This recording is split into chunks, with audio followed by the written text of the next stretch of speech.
आपको अपनी भूमिका को लेकर भी चर्चा करना होगा और चर्चा करिए। अच्छी बात है, मैं साधुवाद देता हूँ गुरुग्राम यूनिवर्सिटी को और मीडिया विभाग को, जी को और डॉक्टर देश को भी, और श्याम चरण जी भी आज हमारे प्रतिनिधि के रूप में मौजूद हैं। अच्छा लगा है कि हम सब अपने लोगों के बीच में इस बात की चर्चा कर रहे हैं, लेकिन इस दिशा में आपको सोचना होगा।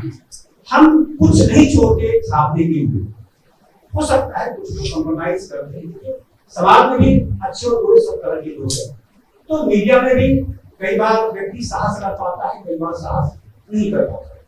तो इसको लेकर आप कोई मीडिया को, कोई कैटेगरी को अगर आप हथकड़ी में खड़ा करेंगे तो ये बात नहीं है, ये अच्छी बात नहीं है। तो इसलिए मैं कहता हूँ कि उनमें से चाहे अगर एक व्यक्ति ने भी चलकर पूरा और पूरी डिटेल में छापा, न्यूज पैकेजिंग भी कोई एक चीज होती है, समझते हैं प्रिंट मीडिया में, हिंदुस्तान में रहे, हिंदुस्तान में समय समय पर रहा हो, तो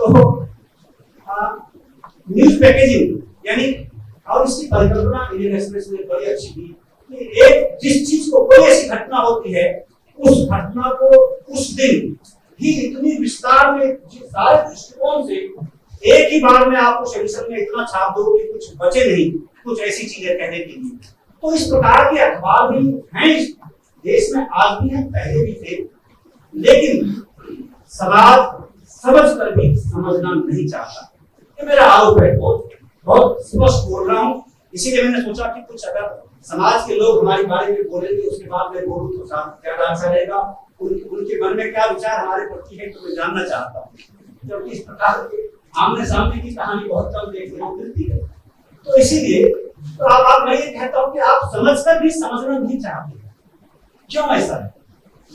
अभी अगर प्रेजेंट लोकसभा का चुनाव 2024 का हुआ, अच्छा बुरा जो भी बातें हैं, सत्ता पक्ष विपक्ष जो भी बातें सामने, जिसने भी जो बातें कही हैं, मगर जो रिजल्ट सामने आया है, रिजल्ट आप देखिए, ये समाज किस दिशा में क्या क्या संकेत करना चाहता है। मीडिया ने तो कुछ भी नहीं छोड़ा किसी के बारे में, सारी बातें कही, चाहे मीडिया 2 भागों में बटी हो या 3 भागों में बटी हो, चाहे कैसी भी बटी हो, उससे कोई मतलब नहीं है। लेकिन दोनों ही पक्षों ने अच्छे बुरे दोनों की दृष्टि से सारी बातों को सामने रखा है, मगर आप लेना नहीं चाहते। आप हमेशा जातिवाद और कुछ खास इस प्रकार के अलग विचारों में फंस करके आप निर्णय लेते हैं, समाज हित में भी, राष्ट्र हित में भी और प्रदेश हित में भी। आपको उस सांचे से बाहर निकलना होगा। पहले का समाज ऐसा नहीं था, ये कालांतर में ये खामियां आई हैं, आप सब जानते हैं, देख रहे हैं। चाहे देखिए कोई कभी अगर प्रिंट मीडिया ने छोड़ दी तो उस कमी को इलेक्ट्रॉनिक चैनल कहीं न कहीं पूरी कर देता है, या अगर कोई कमी उसमें रह गई तो आपको सोशल प्लेटफॉर्म है, वो उसकी भरपाई इतनी तगड़े ढंग से कर देती है कि आप उसको तराजू में तोल नहीं पाएंगे।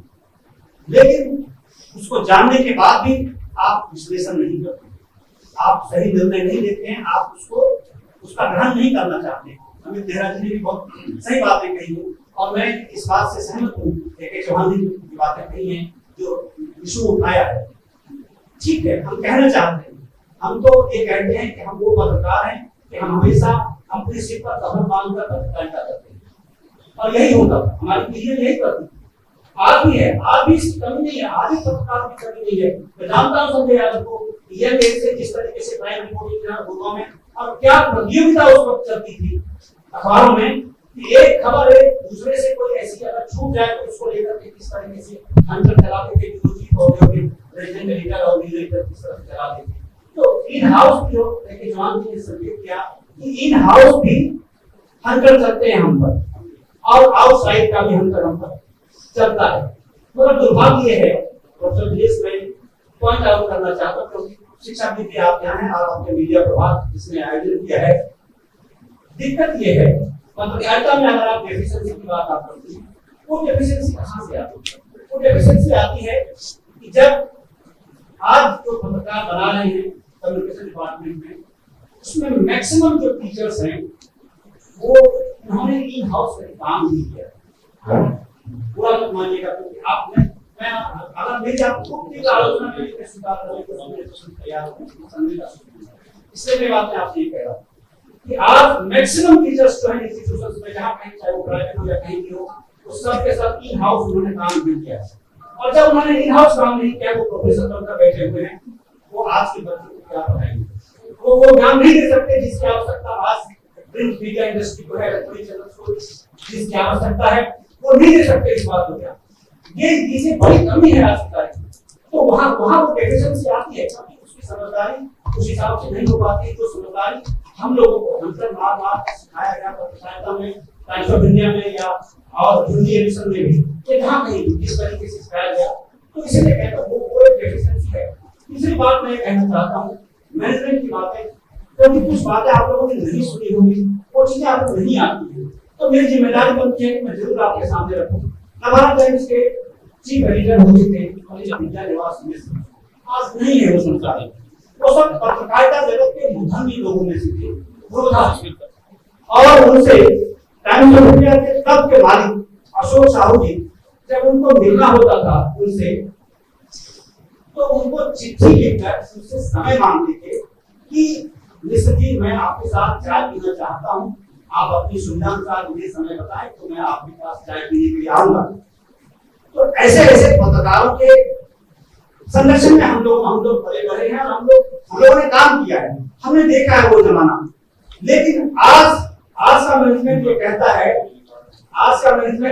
है पत्रकारों से भाई ज्यादा दिमाग चलाने की जरूरत नहीं है, आपका दिमाग मैंने खरीद लिया है।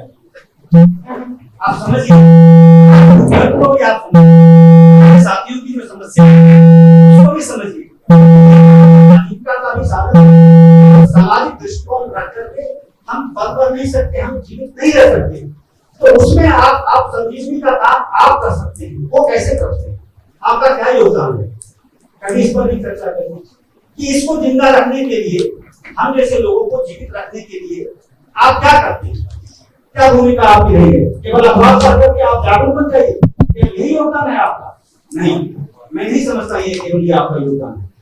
जिस तरह काफी चीजों को सभी जी ने कहा, अमित जेरा जी ने कहा, अफगानी जी की बात है, कही है, लेकिन साहस अलग बात है, साहस आपको भी चाहिए, आपको भी दिखाना पड़ेगा आप में कितना साहस है हमारे लिए। आप कैसे हमें खुश रखना चाहते हैं? अगर हमें आप अपना अंग मानते हैं और आप अपने लिए अनिवार्य अंग हमें मानते हैं, इंटीग्रल पार्ट ऑफ इंडिया या समाज मानते हैं जम्मू कश्मीर की तरह, तो आप हमारे लिए क्या करते हैं वो बताइए। आप वो कुछ नहीं है, उसकी दिशा में देखिए, उसके लिए आप केवल हमें अपने मैनेजमेंट की रहमत पर छोड़ दिया है। क्यों? फिर तो मैनेजमेंट जैसे चाहेगा वैसे हमें चलाएगा और हमारी मजबूरी होगी क्योंकि हमें जुड़ा रहना है, तो उसी में से रास्ता हम निकालते हैं। इसीलिए आप सबको निराश होने की आवश्यकता नहीं है, मैं एकदम सख्त शब्दों में कह रहा हूँ कि उसी में से हम रास्ता निकालेंगे। चाहे हमारा मैनेजमेंट अब वो कहता है now it has become a product nothing social, ये कहा जाता है कि कोई सामाजिक बातें नहीं है, now it has become a product. अखबार, इलेक्ट्रॉनिक चैनल, ये सब प्रोडक्ट हो चुका है। तो प्रोडक्ट में ही रहते हुए भी हम आपकी चिंता करते रहेंगे, ये मैं आश्वस्त करना चाहता हूँ आपके साथ। आप बिल्कुल निराश न हो, क्योंकि भारतीय संस्कृति और इंडियन माइथोलॉजी जो है हमें निराशा में डूबने को कतई संकेत नहीं देती, न प्रोत्साहित करती है। इसीलिए हम भी उसके पार्ट हैं और हम सबको बिल्कुल हम आप सबको आश्वस्त करना चाहते हैं। रही बात जो यंग चैप्स हैं जो आज इस क्षेत्र में जाना चाहते हैं, कुछ बातों को उन्होंने समझ लिया होगा, लेकिन इसमें इस भूमिका को आप अदा कैसे करेंगे, काफी चीजों को, इन हाउस टेक्निकल चीजों को, क्योंकि देखिए मैं ड्यूएल में इसलिए कह रहा हूँ, शायद आप अपनी तरह सब लगे कि मैं डेस्क पे रहा हूँ और रिपोर्टिंग कर रहा हूँ, तो कोई समझ नहीं गया, नीचे से भी उठा, तो इसलिए मैं सारी चीजों को समझता हूँ कि आज इन बच्चों को इंडस्ट्री में या मीडिया में जाने के लिए क्या आवश्यकता उसकी है, ये मैं समझता हूँ और उसकी बड़ी कमी है।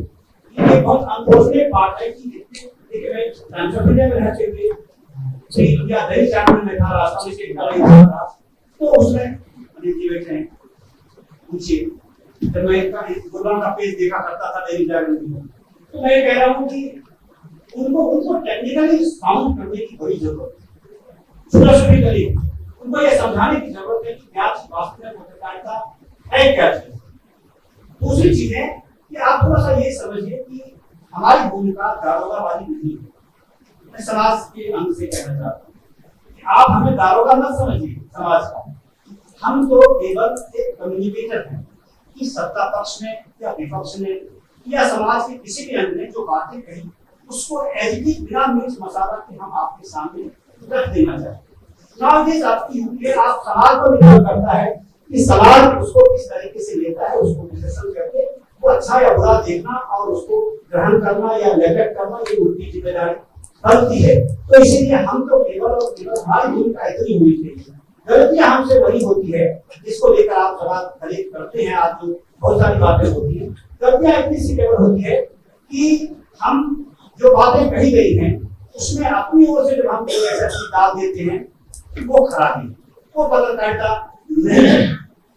सरकार अगर कोई बातें करे, मैं कह रहा हूँ कि सरकार की जितनी भी व्यक्तियां आती हैं वो सब पब्लिक इंटरेस्ट में, लेकिन उसको क्यों नहीं छापा जाता? छापने से तो पब्लिक इंटरेस्ट में लोगों को कैसे जानकारी मिलेगी किसी स्कीम के बारे में? लेकिन उसके बारे में ये कह दिया जाएगा कि ये मोदी मीडिया है, श्याम शरण जी है ना। आप लोग जैसे ही आप सरकार की योजना के बारे में बात करना शुरू करेंगे तो कहेंगे ये तो मोदी मीडिया है, इस तरह की बातें हो जाती है। तो ठीक नहीं है, वो जनहित के लिए समझिए, वो जनहित के लिए जरूरी है। अगर हम आप तक वो बातें नहीं पहुंचाएंगे तो फिर आप जानेंगे कैसे कि उस योजना का क्या लाभ है, कैसे है, किसको लेना है, कैसे लेना है, किस तरह से लेना है। बहरहाल मुझे उम्मीद है कि मैं कुछ बातें आप तक रख पाया हूँ और आपके हृदय को छू पाया हूँ आज इस विशेष इस टाइम